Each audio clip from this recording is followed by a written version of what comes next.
Seorang milioner terpaku ketika mendengar seorang gadis OB berbicara fasih bahasa Jerman. Semua terkejut, apalagi saat identitas asli sang gadis terbongkar. Namun, yang tak disangka, justru rahasia itu membawa mereka pada kebenaran yang lebih dalam. Saksikan sampai akhir, karena kisah ini akan membuat kita sadar bahwa rencana Allah selalu lebih indah dari rencana manusia. Jangan lupa like agar cerita ini bisa terus menginspirasi dan menjadi amal jariah bagi kita bersama.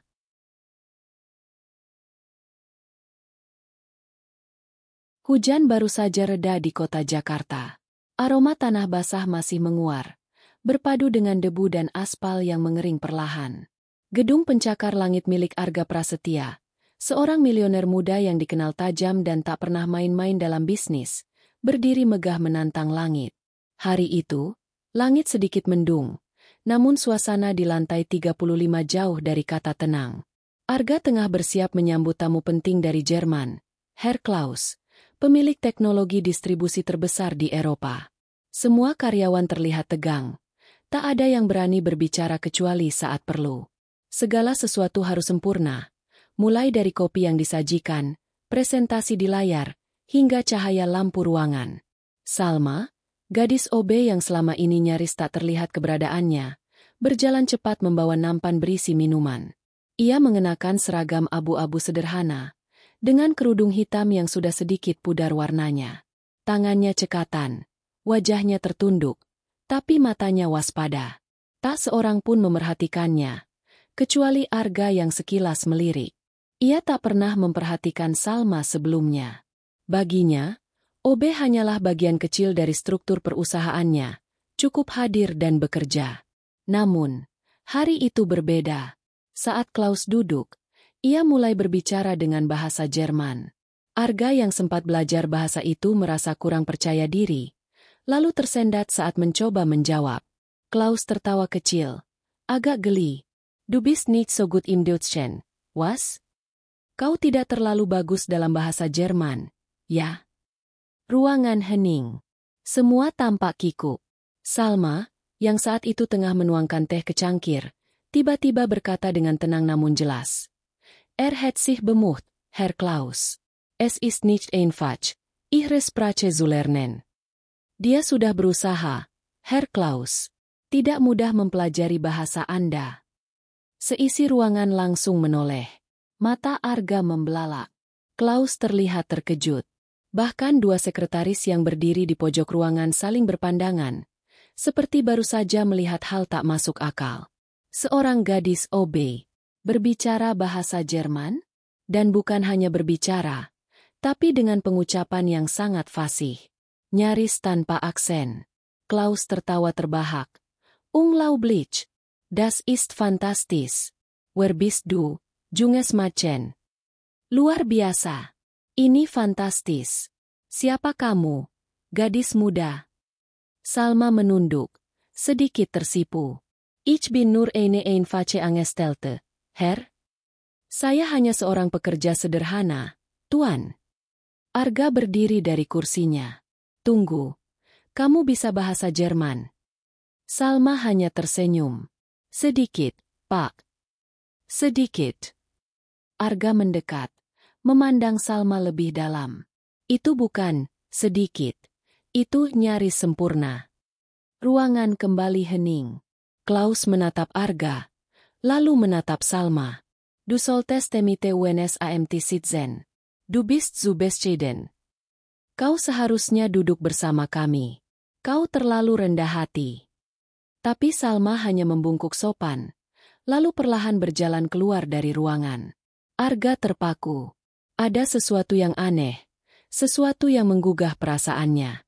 Bukan sekadar rasa penasaran, tapi juga kekaguman yang mendalam. Selama ini, ia terlalu sibuk menghitung keuntungan, menimbang saham, dan memburu angka. Ia lupa bahwa di balik seragam pudar dan sepatu lusuh seseorang, bisa saja tersembunyi dunia yang tak pernah ia bayangkan. Dan entah mengapa, sejak mendengar Salma bicara, hatinya terasa diguncang. Bukan karena kemampuan berbahasanya, tapi ketenangan dan kerendahan hati yang terpancar dari setiap ucapannya. Sore itu, Usai pertemuan, Arga berdiri di balkon kantornya, menatap kota yang mulai padat.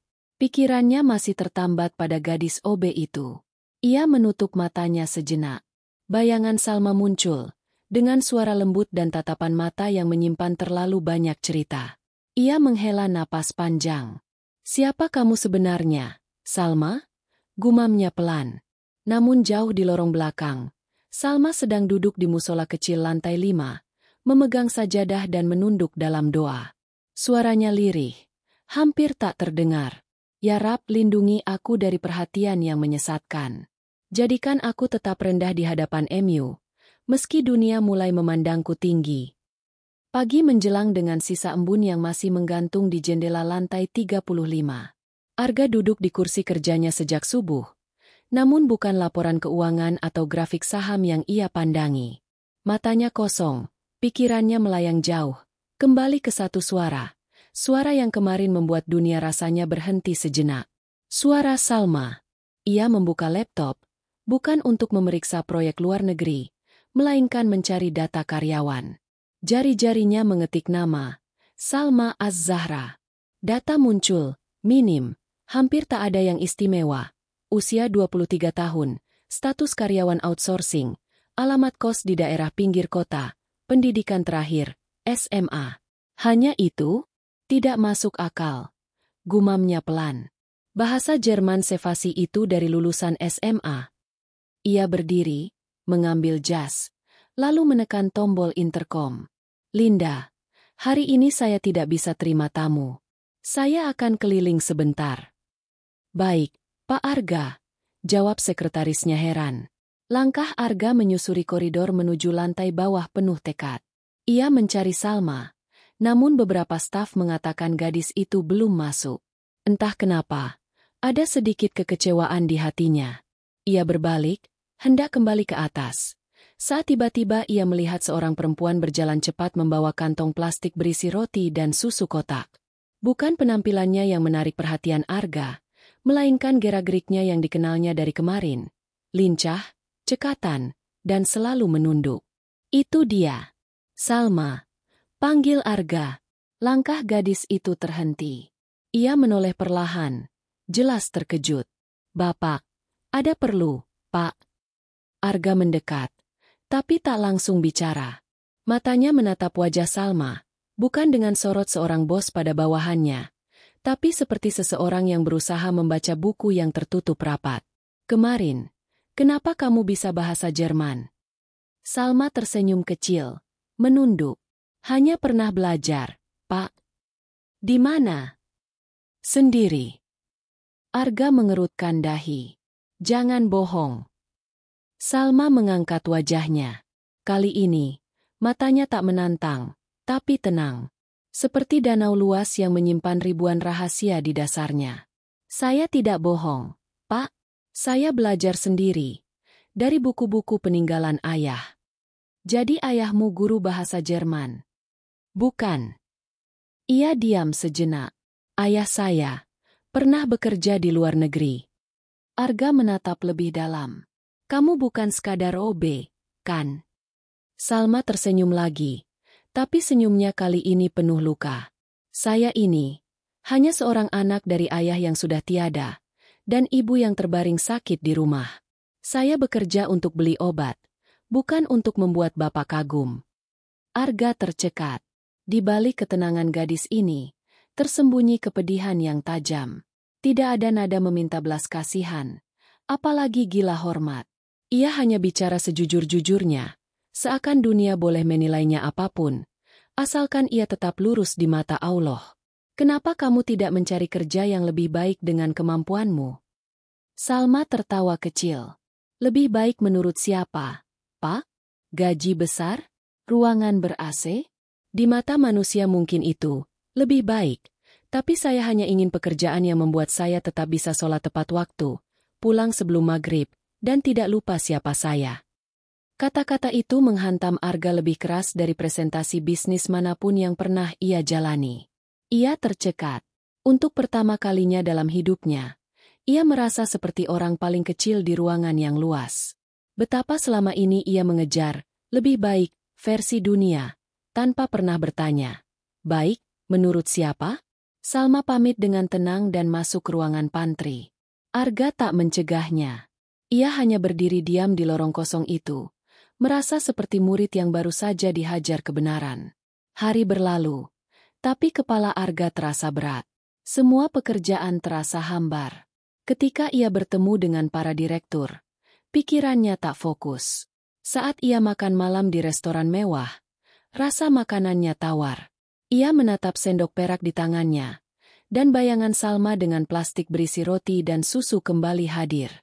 Ia mencoba melupakan, tapi hatinya memberontak. Malam itu, Arga memutuskan untuk melakukan sesuatu yang tak biasa. Ia naik ke rooftop gedung kantornya. Angin malam berhembus pelan. Lampu kota berkedip seperti ribuan cahaya kecil yang tak pernah tidur. Tapi di tengah gemerlap itu, hatinya terasa kosong. Ia mengingat sesuatu. Sesuatu yang sudah lama ia kubur.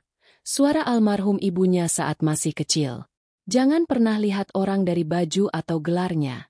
Nak, karena bisa jadi, yang paling miskin di matamu justru paling dekat dengan Allah. Dan kini, suara itu menggema kembali. Lewat seorang gadis OB bernama Salma. Hujan turun pelan di pagi hari, mengalir di kaca jendela seperti jejak air mata yang lama tertahan. Di balik tirai ruang kerjanya, Arga menatap langit yang kelabu, namun hatinya jauh lebih kelabu. Sejak pertemuannya dengan Salma, ada ruang kosong di dadanya yang terasa makin menganga. Ia tak paham, kenapa satu kalimat dari seorang gadis OB bisa mengacaukan sistem hidup yang selama ini ia bangun begitu rapi. Dan pagi itu, sesuatu dalam dirinya mendorong, cari tahu. Bukan sekadar rasa ingin tahu biasa, tapi seperti ada bagian dari dirinya yang perlu memahami siapa sebenarnya Salma, gadis yang telah mengguncang ketenangan batinnya. Ia menuruni lantai demi lantai tanpa memberitahu siapapun. Ia tahu ini tidak profesional. Ia tahu ia bisa dicap terlalu mencampuri urusan pribadi karyawan. Tapi egonya kalah hari itu. Yang menang justru rasa haus akan kebenaran. Kebenaran tentang seseorang yang hidupnya terlihat sederhana, namun menyimpan kedalaman yang tak biasa. Langkahnya membawanya ke ruang kecil dekat gudang. Di sanalah Salma biasa menyimpan barang-barang kebersihan. Ruang itu tak lebih dari 2 meter persegi, dengan satu rak kayu, sebuah kipas usang, dan meja kecil tempat Salma biasa duduk jika sempat beristirahat. Pintu itu sedikit terbuka. Arga mengetuk pelan. Salma? Suaranya rendah, nyaris berbisik. Tak ada jawaban. Ia mendorong pintu lebih lebar, dan mendapati ruangan kosong. Tapi di atas meja kayu itu, terbuka sebuah buku catatan lusuh. Arga tak berniat mengusik. Tapi sesuatu menarik perhatiannya. Huruf-huruf Jerman yang ditulis tangan, rapi, dengan catatan kaki dalam bahasa Arab. Ia menelan ludah. Satu halaman terbaca jelas. Moge Allah UNS das Wissen geben, das UNS nachher zu ihm bringt. Terjemahan, semoga Allah memberi kita ilmu yang mendekatkan kita padanya. Di bawah tulisan itu, ada nama, Profesor Dr. Yusuf Al-Azhar. Arga terdiam. Nama itu bukan nama asing. Ia adalah ilmuwan Muslim yang dahulu sempat menggemparkan Eropa karena penelitiannya tentang integrasi teknologi dan etika dalam Islam. Tapi kabarnya, ia meninggal secara misterius dalam kecelakaan pesawat bertahun-tahun lalu. Yusuf Al-Azhar, ayahmu? Gumam Arga perlahan, menyadari keterkaitan yang mulai membentuk mozaik di benaknya. Tiba-tiba suara langkah terdengar di lorong. Salma muncul, memegang kain pel dan sebotol cairan pembersih. Ia kaget melihat Arga berdiri di ruangannya, dan lebih kaget lagi saat melihat bukunya terbuka. Pak, kenapa? Kenapa Bapak di sini? Suaranya bergetar. Arga berbalik, pelan menutup buku itu. Maaf, aku tak sengaja melihat ini. Aku tidak tahu kamu putri dari... Jangan lanjutkan, potong Salma. Matanya langsung basah. Ia meletakkan botol pembersih itu begitu saja dan berjalan ke meja. Tangannya gemetar saat menutup buku itu. Memeluknya erat seolah tak ingin siapapun menyentuh bagian dari masa lalunya itu. Saya hanya ingin hidup tenang, Pak. Suaranya lirih. Kenapa kamu sembunyikan siapa kamu sebenarnya? Salma menatap Arga. Lama. Tatapannya bukan lagi tatapan karyawan kepada atasan, tapi seperti seseorang yang lelah menjelaskan hidupnya kepada dunia yang hanya tahu menilai dari penampilan. Saya tidak menyembunyikan apapun, katanya pelan. Saya hanya tidak ingin dikenang karena nama ayah saya. Saya ingin dikenal sebagai saya. Sebagai Salma. Bukan bayang-bayang masa lalu. Arga mengangguk pelan. Namun hatinya makin kacau. Banyak hal berputar dalam kepalanya. Jika Salma benar putri dari Profesor Yusuf Al-Azhar, maka ia adalah pewaris dari pengetahuan besar. Tapi mengapa hidupnya kini seperti ini? Kenapa ia bekerja sebagai OB? Bukannya menjadi seseorang yang duduk di balik meja besar dengan gelar panjang di belakang namanya? Salma menunduk, lalu berbisik. Saya tidak cari pengakuan, Pak. Saya hanya ingin selamat di dunia dan akhirat. Kalimat itu lagi-lagi menghantam dada Arga. Ia merasa seperti dilemparkan ke jurang yang dalam. Segala pencapaian hidupnya terasa hampa.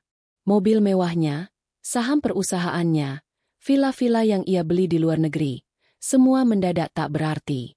Di depan matanya berdiri seorang gadis yang kehilangan ayah, mengurus ibu yang sakit, menyimpan pengetahuan besar, tapi tetap memilih menjadi pelayan agar bisa hidup jujur. Dan di hadapan Salma, Arga merasa lebih kecil dari debu. Hari itu Arga tidak bekerja. Ia hanya duduk di ruangannya, memandangi jendela. Hatinya sibuk berdebat dengan logika. Ia ingin tahu lebih jauh, tapi Salma terlihat jelas tidak ingin dibuka lembaran hidupnya. Namun satu hal kini ia tahu pasti, gadis itu menyimpan sesuatu yang besar. Sesuatu yang mungkin bisa mengubah banyak hal, bukan hanya hidup Salma, tapi juga hidupnya. Namun lebih dari itu, ada satu pertanyaan yang kini terus menghantui. Bagaimana bisa seseorang yang kehilangan segalanya justru tampak paling tenang? Dunia malam memeluk Jakarta dengan kelam yang sunyi. Jalanan tampak sepi. Lampu-lampu kota redup oleh kabut yang menggantung. Di lantai 35 gedung Arga Prasetya Corp, lampu ruang kerja masih menyala. Arga duduk termenung. Kemeja kerjanya sudah kusut, dasi terlepas, dan kopi di atas mejanya dingin tak tersentuh. Satu nama terus berputar dalam kepalanya. Salma Az-Zahra. Sejak menemukan buku catatan lusuh di ruang kecil itu, dan mendengar pengakuan bahwa ia adalah putri dari Profesor Yusuf Al-Azhar, Arga merasa pikirannya tak bisa kembali seperti semula. Setiap kali ia mencoba fokus pada bisnis, wajah Salma muncul. Bukan karena kecantikannya, tapi karena keteguhannya, karena diamnya yang menyimpan ribuan makna. Arga merasa ada yang belum tuntas.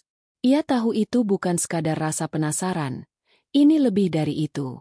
Ada pertanyaan besar yang belum terjawab. Bagaimana bisa putri dari seorang ilmuwan besar dunia, hidup dalam sunyi, bekerja sebagai petugas kebersihan, seolah tak pernah ada masa lalu yang gemilang? Dan malam itu, ia memutuskan mencari jawabannya. Keesokan paginya, Arga pergi sendirian. Ia menyamar, kaos gelap, celana jeans, topi, dan masker. Bukan karena takut dikenali, tapi karena ia ingin melihat dunia Salma dari sisi yang berbeda, tanpa baju kebesaran milioner yang selama ini membungkus hidupnya. Ia menuju sebuah gang sempit di daerah Kramat Jati, tempat yang tercatat sebagai alamat tinggal Salma. Motor-motor tua berderet di pinggir jalan. Udara bercampur antara asap knalpot dan aroma gorengan dari warung kecil di pojok gang.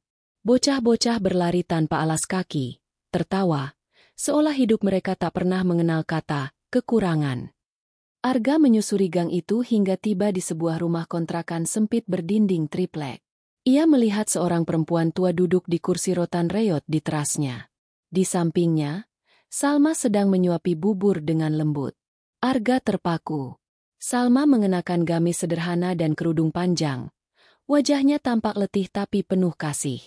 Saat sang ibu batu kecil, ia langsung menepuk-nepuk punggungnya pelan, lalu menengadahkan tangan, berdoa dalam lirih. Arga berdiri jauh, tak ingin mengusik. Tapi justru dari kejauhan itu, ia menyaksikan sesuatu yang tak bisa dibeli dengan semua uang yang ia punya, ketulusan. Salma mencintai ibunya dengan diam, merawatnya tanpa keluh, seperti air yang mengalir dalam gelas retak, tetap mengisi meski dirinya sendiri hampir pecah. Arga memejamkan mata. Kenyataan itu menghantamnya keras. Salma bukan sembarang gadis. Ia adalah sisa dari sebuah keluarga besar yang pernah dihormati dunia, tapi kini tersembunyi dalam sunyi.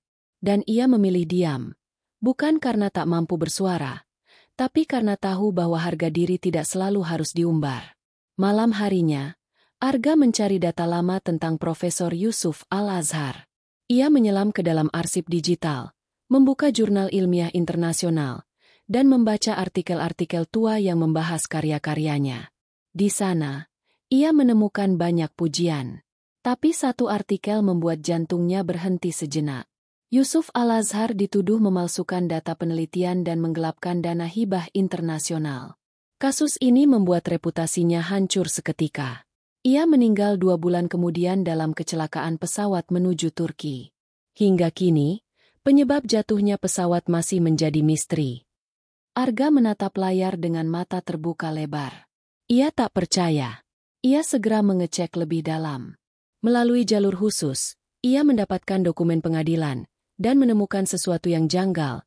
Semua tuduhan terhadap Profesor Yusuf ternyata muncul secara mendadak, tanpa bukti kuat, dan dilakukan oleh perusahaan pesaing yang kini menguasai teknologi yang dulu ia teliti. Seseorang menjebaknya. Bisik Arga, marah. Dan saat itu ia sadar, Salma pasti tahu semua ini. Tapi kenapa ia tidak pernah membela nama ayahnya? Kenapa ia tidak pernah mencoba membersihkan warisan nama baik itu? Pertanyaan-pertanyaan itu menyesakkan dada Arga, seperti beban yang tak bisa ia angkat sendiri. Beberapa hari kemudian, Arga memanggil Salma ke ruangannya. Tidak dengan nada perintah, tapi dengan undangan. Saat Salma masuk, ia masih membawa aroma pel dan detergen. Tapi Arga tak peduli. Ia mempersilakan gadis itu duduk. Untuk pertama kalinya, Salma duduk di kursi yang biasanya hanya diisi para direktur dan investor. Arga menatapnya dalam. Aku tahu siapa ayahmu. Salma menunduk. Saya minta maaf, Pak. Saya tak bermaksud. Kamu tidak perlu minta maaf. Potong Arga. Justru aku yang minta maaf. Karena dunia terlalu buta untuk melihat siapa kamu sebenarnya. Salma menggigit bibirnya, menahan air mata. Ayahmu dijatuhkan, Salma. Bukan karena kesalahan, tapi karena ketulusan ilmunya dianggap ancaman. Gadis itu terdiam. Selama ini, ia menanggung beban itu sendirian. Ia memilih diam bukan karena takut, tapi karena percaya. Pada akhirnya semua akan kembali pada keadilan Allah. Tapi mendengar Arga mengucapkannya hari ini, ia tak kuasa menahan tangis. Air matanya jatuh, bukan karena lemah, tapi karena kuat terlalu lama. Ayah saya bukan penipu, bisiknya lirih. Aku tahu. Dan kamu, bukan gadis biasa, Salma. Sejak perbincangan terakhir itu, kantor tak lagi terasa sama. Para pegawai mungkin tak sadar ada yang berubah, tapi bagi Arga, dunia seperti bergerak pelan. Setiap sudut kantor, setiap langkah kaki yang menyusuri lorong, dan setiap deru lift, semuanya menyimpan gema baru. Salma. Ia mulai memandang semua hal dengan cara yang berbeda. Dulu ia terbiasa memetakan orang dari jabatan, prestasi, dan nilai investasi. Tapi kini, hatinya menolak menilai seseorang dari apa yang tampak di atas kertas. Terlalu dangkal. Terlalu kotor. Sejak mengenal Salma lebih dalam, Arga merasa seperti baru saja diselamatkan dari kedangkalan hidup yang mematikan. Namun di balik kekagumannya, lahir kegelisahan baru. Arga ingin Salma lepas dari hidup yang sempit. Ia ingin gadis itu duduk setara dengan para cendekia. Bukan sebagai OB, tapi sebagai seseorang yang pantas bicara di panggung-panggung besar, mengubah dunia dengan pikirannya, seperti ayahnya dulu. Tapi bagaimana caranya menyentuh hati seorang wanita yang hidupnya digerakkan bukan oleh ambisi, tapi oleh keyakinan? Suatu sore, Arga memutuskan mengajak Salma bicara lagi. Kali ini tidak di ruang kantor, tapi di rooftop gedung, tempat ia biasa mencari tenang. Ia tahu Salma tak suka menjadi pusat perhatian. Maka ia memilih tempat di mana hanya ada langit dan keheningan. Angin sore mengusap wajah mereka saat Salma tiba, masih dengan seragam abu-abu itu, yang entah kenapa kini tampak begitu anggun di mata Arga. Salma, Arga membuka suara. Aku ingin tanya sesuatu.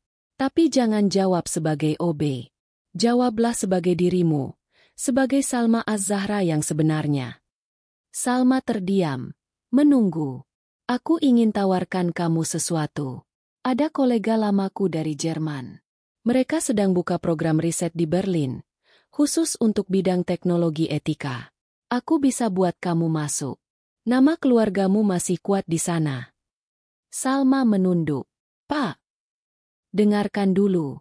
Potong Arga. Kamu tidak harus menjadi OB selamanya. Kamu bisa lanjutkan penelitian ayahmu. Kamu bisa bersuara. Dunia bisa tahu kebenaran. Aku hanya ingin kamu mendapat kesempatan yang pantas. Salma menghela napas. Matanya menatap langit. Lalu kembali menatap Arga. Kesempatan yang pantas menurut Bapak, atau menurut Allah?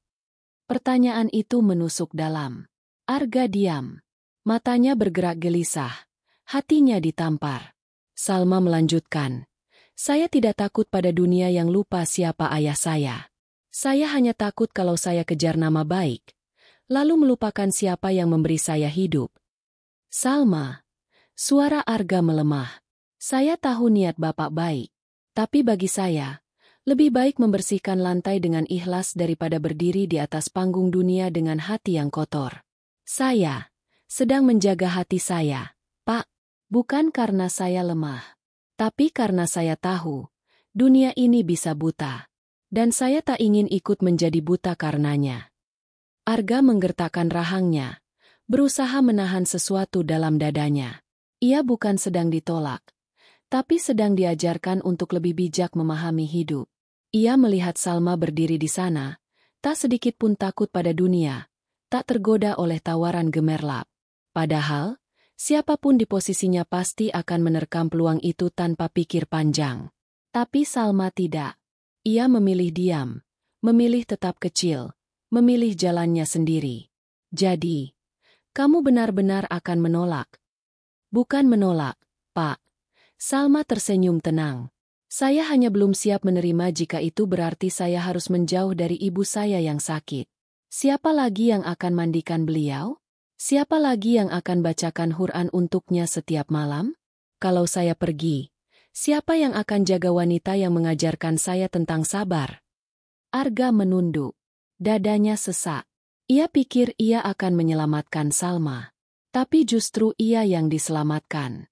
Ia yang selama ini lupa akan ibunya sendiri. Lupa akan keluarga. Lupa bahwa di balik kesuksesan ada kewajiban yang tak boleh ditukar dengan gelar atau kursi penting. Salma membungkuk sopan. Terima kasih atas niat baiknya, Pak. Saya sangat menghargainya. Tapi, izinkan saya tetap di sini. Saya belum selesai dengan tugas saya. Lalu ia berbalik, meninggalkan Arga seorang diri di bawah langit senja. Langkahnya ringan, tapi membekas dalam. Malam itu, Arga duduk di musola kecil di rumahnya. Sudah lama sekali ia tak menyentuh sajadah, apalagi menangis dalam sujud. Tapi malam ini, ia gemetar. Ya Erabe, aku terlalu jauh. Air matanya menetes, membasahi sajadah. Bukan karena malu, tapi karena selama ini merasa sombong, mengira bisa mengatur hidup orang lain, tanpa tahu bahwa ada cinta kepada Allah yang tak bisa ditukar dengan apapun. Di sana, dalam gelap yang tenang, Arga sadar, Salma sedang berada di jalan yang jauh lebih terang darinya. Angin pagi berhembus lembut di sela-sela jendela ruang istirahat lantai bawah. Salma duduk sendiri di bangku panjang dekat pantry. Tangannya memegang mushaf kecil yang selalu ia bawa. Bibirnya komat kamit melantunkan ayat-ayat dari surat Al-Kahfi. Wajahnya tampak tenang, namun matanya sedikit sayu. Semalaman ia berjaga. Ibunya kembali mengalami demam tinggi. Langkah kaki terdengar mendekat. Linda, sekretaris pribadi Arga, muncul sambil membawa map coklat tebal. Salma? Sapanya pelan. Salma menoleh dan tersenyum sopan. Ada yang ingin aku sampaikan. Tadi pagi ada perwakilan dari konsorsium teknologi luar negeri datang ke kantor. Mereka mencari kamu. Salma langsung menunduk. Jantungnya berdetak lebih cepat. Tapi wajahnya tetap tenang. Mereka bilang mereka tahu siapa kamu. Dan mereka sedang dalam tahap finalisasi proyek teknologi bersih di Eropa Timur. Mereka tawarkan posisi strategis. Dengan gaji yang jujur. Salma, itu jauh melampaui direktur di sini. Lanjut Linda, nadanya pelan namun antusias. Salma tidak langsung menjawab. Ia hanya memeluk musyafnya lebih erat. Seakan pelukan itu satu-satunya pagar yang tersisa untuk menahan derasnya dunia yang mencoba masuk ke dalam hidupnya. Mereka bilang, kalau kamu setuju, mereka akan kirimkan tiket dan akomodasi penuh untukmu ke Swiss minggu depan. Bahkan tanpa tes. Mereka cuma minta kamu datang ke sana, dan dunia akan mendengarkanmu. Linda menatap Salma lama. Ia tahu, kalau tawaran sebesar ini datang padanya, ia akan langsung terbang tanpa pikir dua kali. Tapi Salma diam. Kamu gak mau pertimbangkan? Tanya Linda lagi. Salma menarik napas dalam-dalam, lalu menjawab dengan suara nyaris berbisik. Kalau dunia memberiku semua yang bersinar, lalu aku meninggalkan ibuku sendirian di ranjang sakitnya, bagaimana aku menjelaskan itu kelak di hadapan Allah? Linda terdiam. Salma, kamu bisa bantu lebih banyak orang kalau kamu punya kekuatan dan posisi. Ini bukan tentang meninggalkan ibumu. Ini tentang mengubah hidup banyak orang. Salma tersenyum tipis. Kebaikan itu bukan selalu tentang seberapa jauh kau bisa pergi, tapi seberapa dalam kau bisa bertahan untuk sesuatu yang benar. Hari itu menjadi hari yang panjang. Sepulang kerja, Salma mendapati rumah kontrakan kecilnya dikelilingi oleh dua orang asing dengan jas rapi. Mereka tersenyum sopan, memperkenalkan diri sebagai perwakilan resmi dari lembaga riset internasional di Frankfurt. Kami tahu siapa Anda sebenarnya, Nona Az-Zahra, kata salah satunya dengan bahasa Indonesia yang fasih tapi beraksen. Kami mengenal ayah Anda. Bahkan banyak dari kami yang belajar darinya. Kami percaya, Anda mewarisi banyak hal dari beliau. Salma tetap berdiri di ambang pintu. Dalam dirinya, rasa hormat dan kewaspadaan bertarung diam-diam. Kami tidak ingin memaksa. Tapi ini kesempatan yang sangat langka. Dunia telah berubah. Anda dibutuhkan. Bukan untuk berdiri di bawah, tapi untuk memimpin. Salah satu dari mereka mengeluarkan dokumen kontrak. Di atasnya tercetak angka yang luar biasa besar, jumlah yang mampu mengubah seluruh hidup Salma dalam sekejap. Dengan itu, ia bisa membelikan rumah baru untuk ibunya, pengobatan terbaik, fasilitas yang hanya orang kaya bisa dapatkan. Ia bisa lepas dari bau pel kantor, dari peluh, dari lelah yang diam-diam menggerogoti tubuhnya setiap malam. Tapi, dengan itu pula, ia harus pergi. Dan mungkin, meninggalkan ibunya yang saat ini hanya bisa bergerak dari tempat tidur ke kursi roda. Malam harinya, Salma menangis dalam sujud panjang. Rumah kecil itu senyap. Hanya suara kipas tua yang berderit pelan. Ibunya sudah tertidur. Dan di atas sajadah yang sudah lusuh, Salma tenggelam dalam doa yang panjang. Ya Rabbi, Engkau tahu isi hatiku. Aku tahu dunia ini menawar banyak hal. Tapi aku takut jika ku terima semua itu. Hatiku berpaling dari MU. Air matanya membasahi lantai. Kalau memang Engkau kehendaki aku jadi jalan kebaikan, maka bukakan jalan tanpa harus meninggalkan orang yang Kau amanahkan padaku. Tapi jika semua ini hanya ujian dunia, maka kuatkan aku untuk menolaknya. Sujudnya lama. Seolah tak ingin bangun lagi. Seolah ingin seluruh dunia reda hanya dalam pelukan lantai yang dingin itu. Esok harinya, Salma datang ke kantor membawa map kecil. Ia menghampiri Arga yang sedang bersiap rapat. Wajahnya tegas. Tapi ada getaran di suaranya. Pak, saya minta izin bicara sebentar. Arga mempersilakan. Salma menyerahkan map itu. Di dalamnya adalah salinan kontrak dari perwakilan luar negeri. Lengkap dengan surat pernyataan bahwa ia menolak dengan hormat. Saya tak ingin hidup saya digerakkan oleh ego, ucap Salma pelan. Saya ingin tetap bisa mencium tangan ibu saya setiap pagi. Dan saya ingin tetap bisa membaca Al-Quran di sela-sela pekerjaan saya, tanpa dikejar deadline dunia. Arga menatapnya lama. Dalam diam, ia menunduk, lalu berkata lirih, "Kalau semua perempuan di dunia ini seperti kamu, Salma, mungkin dunia tak perlu lagi revolusi teknologi. Yang kita butuhkan cuma revolusi hati." Pagi itu, udara Jakarta terasa lebih panas dari biasanya. Namun bukan terik matahari yang membuat tubuh Salma berkeringat, melainkan detak jantung yang tak kunjung tenang. Di dalam tas kecil lusuh yang selalu ia bawa, tergeletak satu benda yang selama ini ia sembunyikan dari siapapun. Bahkan dari Arga, seseorang yang perlahan mulai mengetuk pintu hatinya, bukan dengan cinta, tapi dengan kejujuran. Itu bukan barang mewah. Hanya satu flash disk hitam polos, dengan label kecil bertuliskan tangan tua. Untuk Salma, jika dunia mulai lupa pada kebenaran. Flash disk itu adalah peninggalan terakhir ayahnya, diserahkan melalui sahabatnya di hari kepergian sang ayah. Dan sejak saat itu, Salma menyimpannya seperti menyimpan api, hangat jika dijaga, tapi bisa membakar siapapun yang menyentuhnya sembarangan.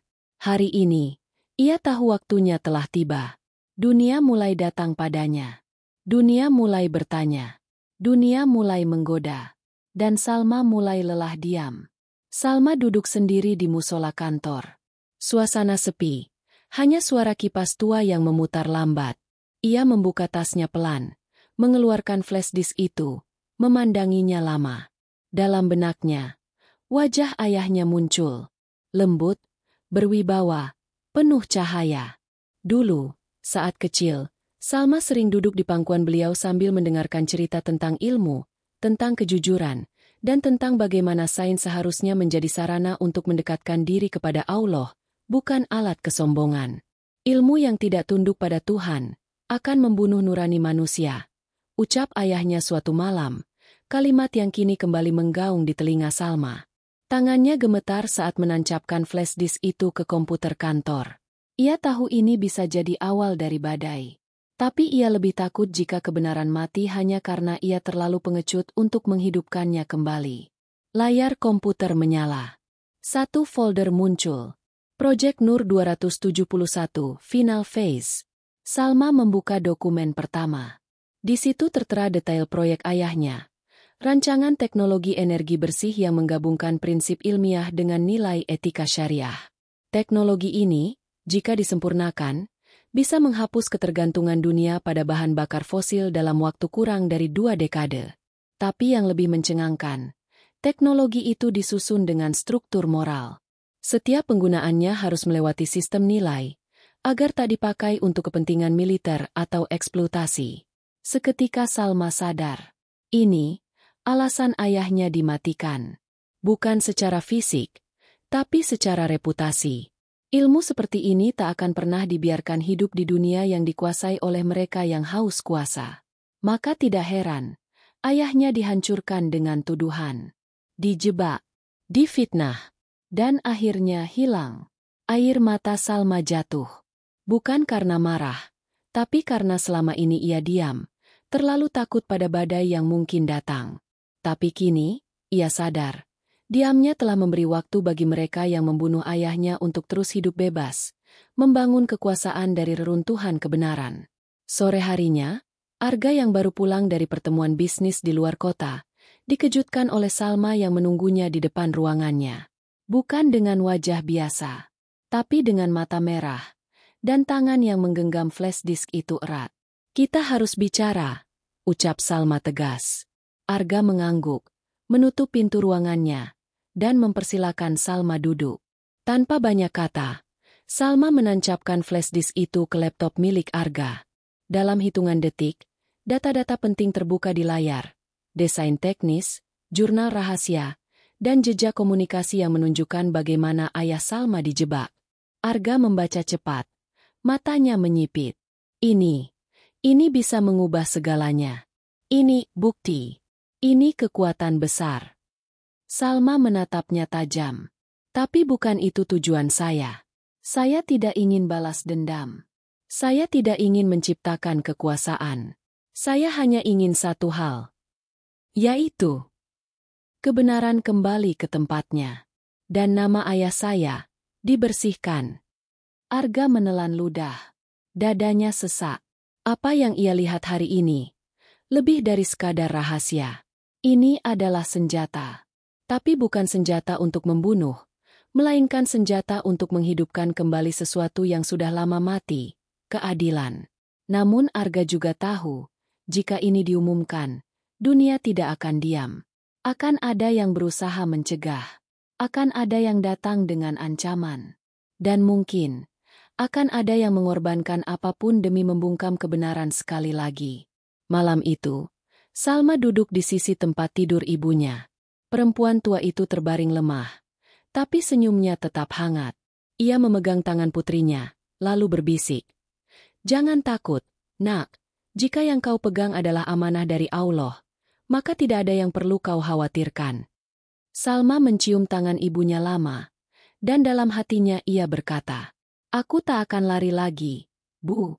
Aku akan jaga kebenaran, meski harus berjalan sendirian." Jakarta pagi itu terasa lebih sunyi dari biasanya. Seolah waktu enggan berjalan. Di ruang kerja Arga, udara terasa berat. Layar laptopnya masih menyala, menampilkan dokumen-dokumen dari flash disk Salma. Ia sudah membacanya berkali-kali, namun setiap lembar terasa lebih dalam dari sebelumnya. Ini bukan sekadar penemuan ilmiah. Ini adalah warisan kebenaran, yang selama ini dikubur oleh mereka yang haus kekuasaan. Di seberang meja, Salma duduk dengan tenang, namun mata dan hatinya bekerja lebih cepat dari siapapun di ruangan itu. Ia tahu, setelah ini, hidupnya tak akan pernah kembali seperti dulu. Diam yang selama ini jadi tempat berlindung, kini harus ia tinggalkan. Karena ketika kebenaran sudah diberi cahaya, maka tak ada lagi ruang untuk bersembunyi dalam bayang-bayang. "Salma," suara Arga pelan. "Kalau kita publikasikan semua ini, kamu siap menghadapi akibatnya?" Salma menatap Arga. Matanya tak lagi ragu. "Saya tidak pernah siap. Tapi saya lebih takut jika saya tahu kebenaran, lalu memilih diam." Arga mengangguk perlahan. Dan pada hari itu juga, mereka mulai menghubungi jurnalis independen, akademisi netral, dan lembaga keadilan internasional. Arga memanfaatkan seluruh koneksi bisnis dan medianya. Sementara Salma, dengan langkah pasti, menyerahkan seluruh data itu. Tidak satu pun disisakan. Ia ingin semuanya terang. 2 hari kemudian, berita itu pecah. Judul besar muncul di portal-portal dunia. Kebenaran di balik kematian Profesor Yusuf Al-Azhar. Teknologi yang sengaja dimatikan. Putrinya ungkap fakta mengejutkan. Dunia telah dijual kepada mereka yang tak layak. Media sosial meledak. Nama Salma Az-Zahra langsung menjadi perbincangan global. Foto dirinya, yang selama ini hanya seorang gadis OB biasa, tiba-tiba terpampang di layar-layar media besar, dari Jakarta hingga Berlin. Namun seperti yang Arga prediksi, badai segera datang. Ponsel Arga tak berhenti berdering. Email kantor dibanjiri ancaman, ajakan kompromi, bahkan iming-iming kerjasama. Sementara itu, 2 orang asing terlihat mondar-mandir di sekitar rumah kontrakan Salma. Ibu kos mulai gelisah. Anak-anak kecil yang biasa bermain di depan rumah tiba-tiba dilarang keluar. Ada rasa takut yang mulai menjalar kemana-mana. Tapi Salma tetap tak goyah. "Kalau mereka datang untuk menawar," katanya kepada Arga, "katakan pada mereka, harga saya adalah keadilan. Dan itu tak dijual." Arga yang biasanya lantang, kini hanya bisa menunduk dalam diam. Ia ingin melindungi Salma. Tapi dunia ini tidak sesederhana itu. Ia tahu, kebenaran yang terlalu terang bisa membutakan mata orang-orang yang telah lama hidup dalam gelap. Dan saat mereka buta, mereka bisa menyerang siapa saja. Puncaknya datang seminggu setelah berita itu menyebar. Salma menerima surat panggilan dari lembaga internasional di Den Haag. Mereka meminta kesaksiannya secara resmi atas dokumen yang ia bawa, sebuah langkah hukum untuk membuka kembali penyelidikan atas kematian ayahnya. Tapi di saat yang sama, ada surat lain datang, dari salah satu perusahaan multinasional yang dahulu menjatuhkan nama ayahnya. Isinya singkat. Mereka ingin membeli seluruh dokumen, termasuk data tambahan yang mungkin belum dipublikasikan. Harga yang ditawarkan, Cukup untuk membuat seseorang tak perlu bekerja seumur hidup. Salma menatap surat itu lama. Hanya 1 lembar. Tapi beratnya seperti 1000 batu di dadanya. Ia pergi ke musola, duduk sendiri, dan membuka mushaf kecilnya. Lalu membaca sebuah ayat yang sejak kecil diajarkan ayahnya.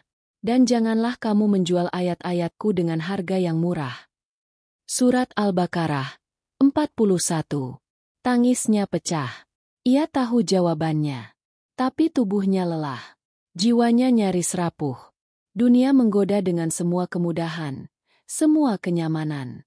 Tapi hati kecilnya terus berkata, bukankah ini jalan yang kau pilih sendiri, Salma? Arga menemukan Salma malam itu duduk di balkon kantor. Ia membawa 2 gelas teh hangat. Kamu tidak harus menghadapi semua ini sendiri, katanya pelan. Salma menatapnya. Mata yang sembab tapi tetap tegas.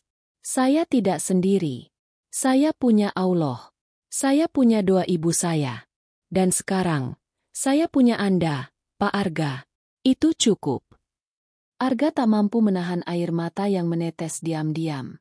Untuk pertama kalinya dalam hidupnya, ia merasa menjadi bagian dari sesuatu yang lebih besar dari dirinya sendiri.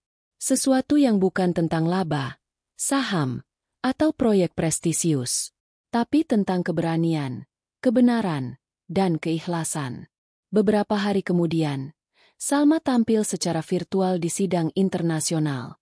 Ia duduk sendiri di ruang kecil sederhana, dengan latar dinding polos. Tapi suara dan ketenangannya menyentuh hati banyak orang. Dalam bahasa Jerman yang fasih, ia menyampaikan, yang saya bawa hari ini bukan hanya bukti teknis, tapi bukti bahwa kejujuran bisa diwariskan, dan bahwa kebenaran tak bisa dikubur selamanya. Sorotan kamera, jurnalis, dan pakar hukum menyimak tanpa suara. Bahkan beberapa diplomat terlihat menyeka mata.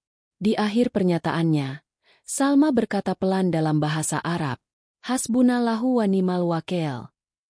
Cukuplah Allah menjadi penolong dan tempat bergantung kami. Langit Jakarta menggantung kelabu. Hujan turun perlahan, membasahi atap-atap kota yang sudah lelah menampung jutaan ambisi manusia. Di sebuah ruangan kecil lantai bawah kantor, Salma duduk di depan laptop tua miliknya, menyusun kronologi dokumen untuk persidangan lanjutan. Tangannya mengetik cepat, tapi pikirannya tak setenang biasanya. Sudah seminggu sejak sidang pertama di Den Haag. Dunia mulai terbuka. Kebenaran yang lama terkubur kini disorot. Tapi sejak saat itu pula, dunia Salma berubah. Ia tak lagi bisa pulang sendiri tanpa ada bayangan yang mengikutinya dari jauh. Rumah kontrakan yang dulu sunyi kini sering diketuk orang asing pada malam hari. Dan yang paling menyakitkan, ibunya mendadak jatuh koma setelah diberi makanan oleh seorang dermawan yang tak dikenalnya.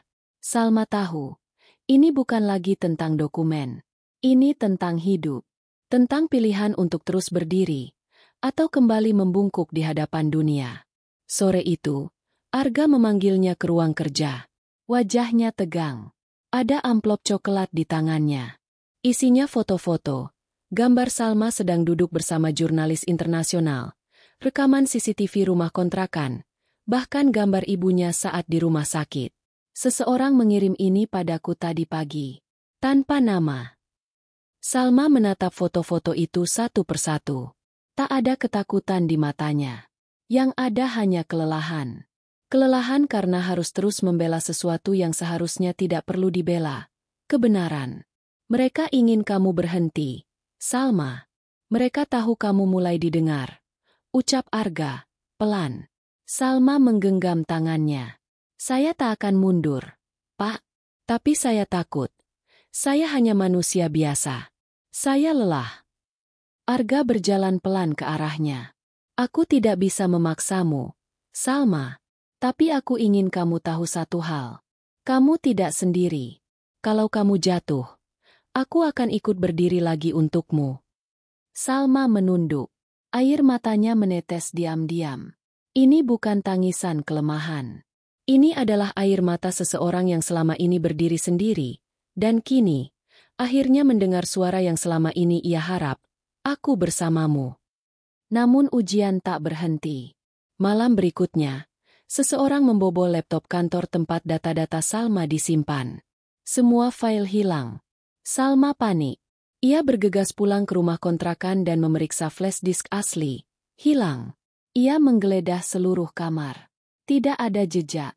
Tidak ada tanda-tanda perusakan. Hanya kosong.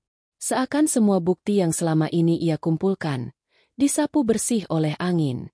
Ia terduduk di lantai. Nafasnya tercekat. Dunia seperti runtuh. Ia mengingat wajah ayahnya, senyum ibunya, dan janji dalam doa-doa panjangnya. Ya Rabb, kuatkan aku menjaga amanah ini.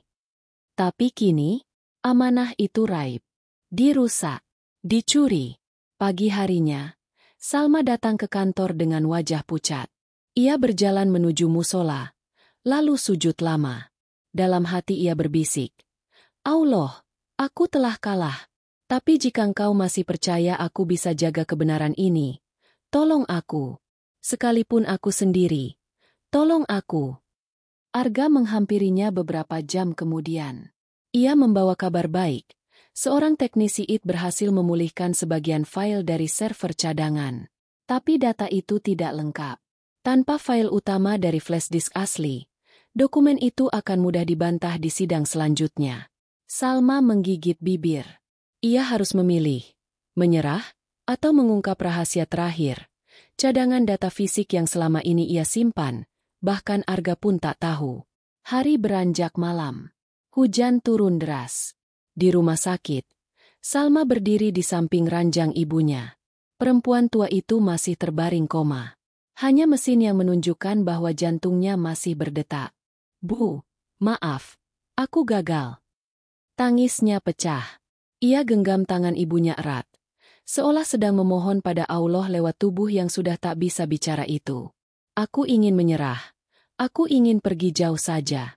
Dunia ini kejam, Bu.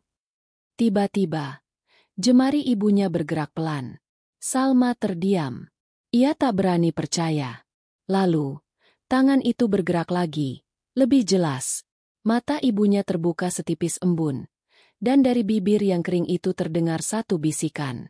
Jangan tinggalkan amanah ayahmu. Kalimat itu lirih. Sangat pelan. Tapi cukup untuk membuat jiwa Salma yang roboh berdiri kembali. Salma berlari ke rumah. Ia membuka laci bawah lemari pakaian, tempat paling tidak mungkin dicurigai. Di dalamnya, terbungkus rapi dalam kain putih, terdapat satu salinan asli cetak dari seluruh data ayahnya, lengkap dengan tanda tangan dan cap resmi dari lembaga penelitian internasional. Ia menggenggamnya dengan gemetar. Kali ini, ia tak hanya membawa kertas. Ia membawa harapan. Dan sisa-sisa harga diri sebuah nama yang pernah dikubur dunia. Esok paginya, ia masuk kantor lebih awal. Saat itu langit baru saja berubah dari hitam ke abu-abu. Arga sudah menunggu. Wajahnya penuh tanya. Ini, ucap Salma, menyerahkan bundel dokumen itu. Ini cadangan terakhir. Dan setelah ini, tak ada lagi rahasia. Kalau saya harus hancur karena ini, saya siap.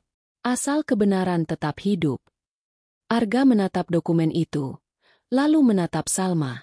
Ia ingin bicara, tapi suaranya tercekat. Maka yang ia lakukan hanyalah berdiri, lalu menunduk. Sebuah penghormatan diam-diam, dari seorang milioner kepada seorang gadis yang tak pernah menjual hatinya pada dunia. Langit Den Haag hari itu abu-abu. Kabut tipis menari di antara gedung-gedung tua yang menjulang. Seakan menyimpan sejarah dunia yang terlalu berat untuk diungkapkan dengan kata-kata. Di antara gedung-gedung itulah, berdiri Mahkamah Internasional, tempat nama Profesor Yusuf Al-Azhar, yang sekian lama dikubur fitnah, akan diperdengarkan kembali ke telinga dunia.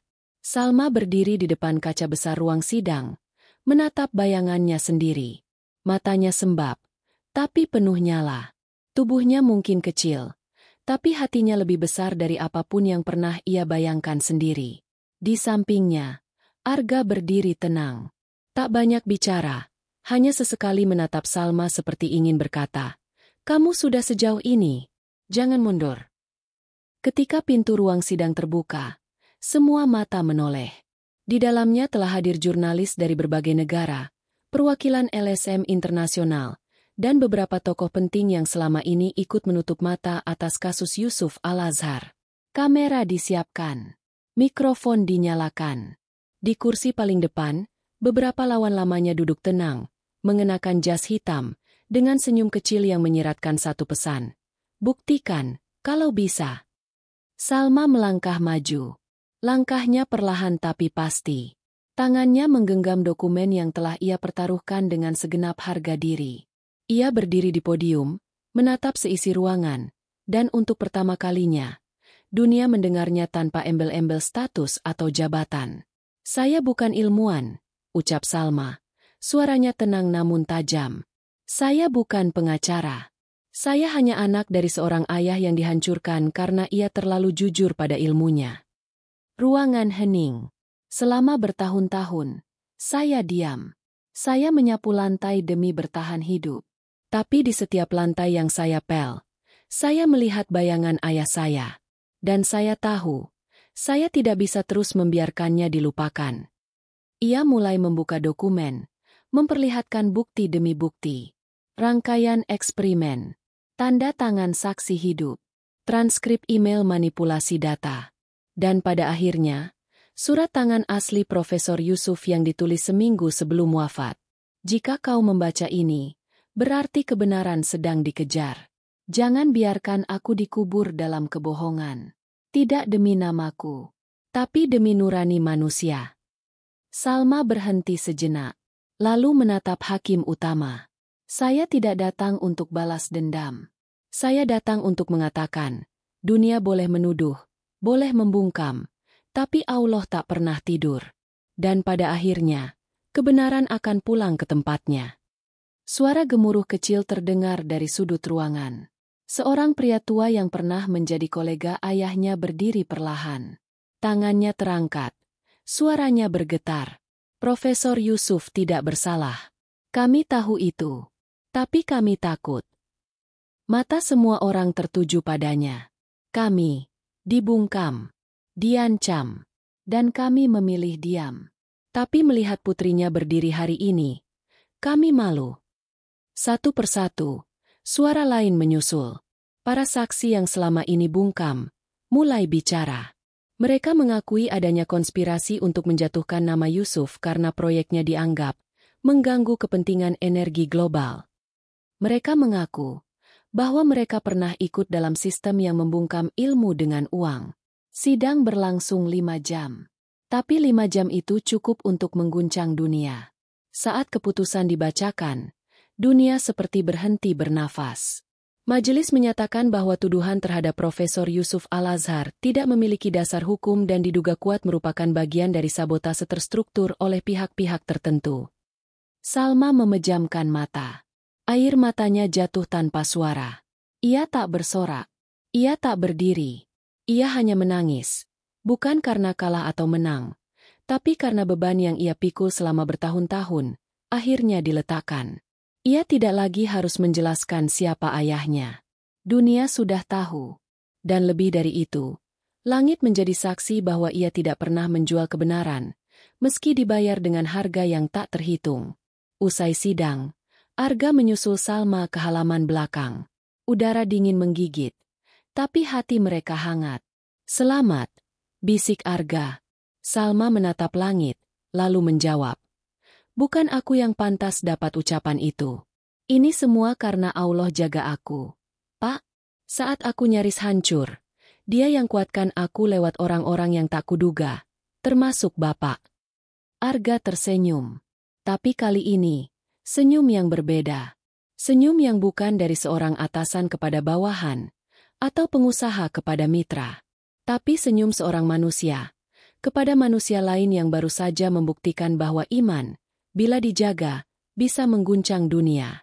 Beberapa hari kemudian, di Jakarta, sebuah plakat dipasang di depan ruang seminar universitas ternama. Ruang Profesor Yusuf Al-Azhar, untuk ilmu yang tak dijual. Dan di sebuah rumah sakit sederhana, tangan tua yang sempat lumpuh kini sudah mampu menggenggam kembali tangan putrinya. Sang ibu tersenyum, lalu berkata pelan, "Lihat, Nak, Allah tidak pernah tidur."